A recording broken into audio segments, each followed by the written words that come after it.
And now to a story of spying and deception emerging from the U.S. Air Force Academy.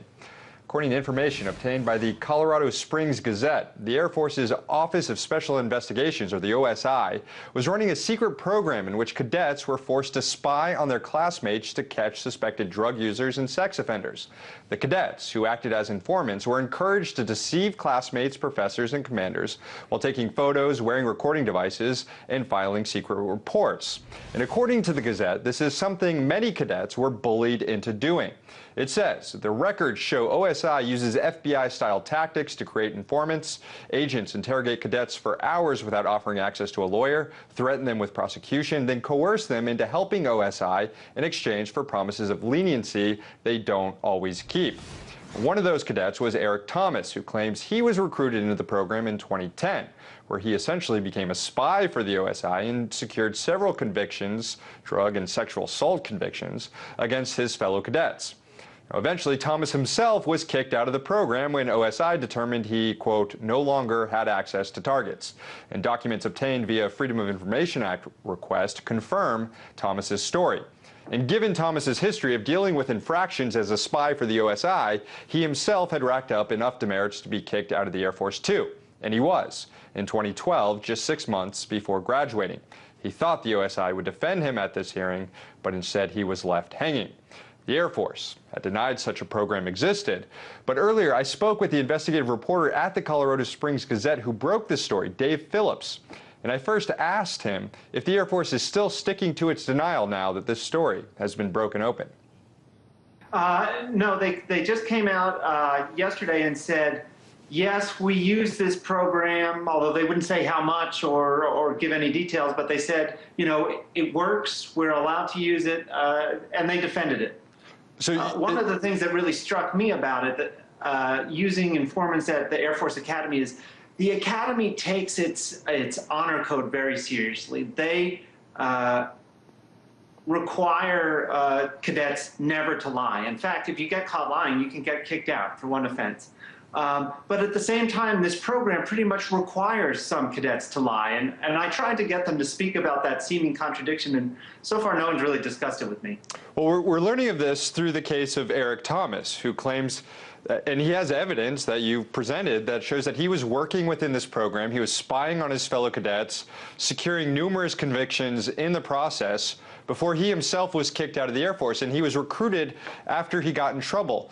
As far as you know, does this program within OSI target people who are already in trouble? Have they ever picked up any clean cadets and asked them to join the program? Well, what we know about what cadets they've had contact with is very, very limited.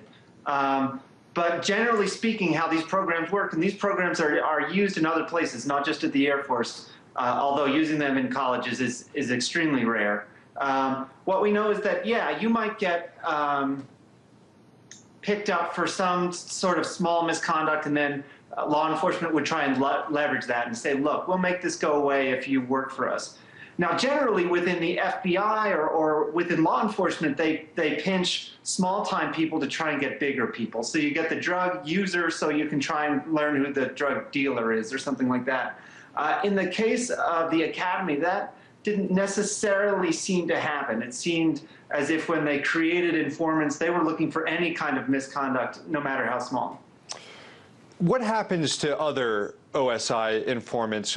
Eric Thomas was kicked out here. You've spoken with other former informants. They provided some statements to you in this piece.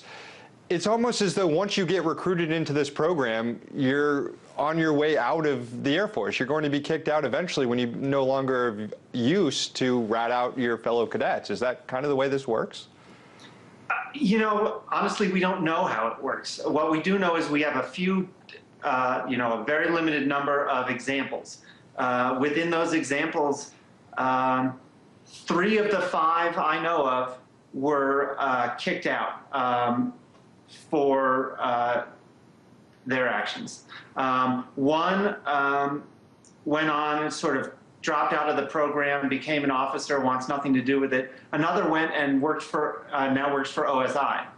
So I think there's a range of things that can happen, but there's a lot of risks involved when you're an informant, by nature, you're running with a bad crowd. A lot of unintended things can happen. And so I wouldn't be surprised if it's a typical outcome that these guys get into more trouble and are eventually expelled. You brought up in your story kind of a backstory in the Air Force in which they were dealing with all these allegations of drug use in the early 2000s, which might have been the nexus of this, or the origin of this sort of informant program out of the OSI. As far as you can tell, is this exclusive to the Air Force? Can we assume that other branches of the military have similar programs in place as well?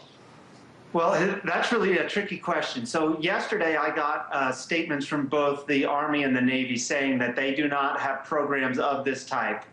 The question is, are they telling the truth? I imagine if I had asked that question to the Air Force, a month ago, their response would have been the same. So officially, no, there's no other programs like this. Unofficially, I'm not sure.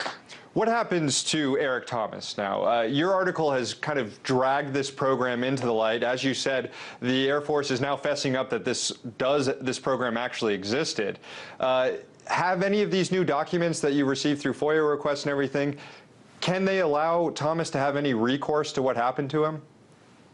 Well, what Eric Thomas wants is just to get his diploma from the academy and get his officer's commission and have a career in the Air Force. He said that's all he's really ever wanted to do.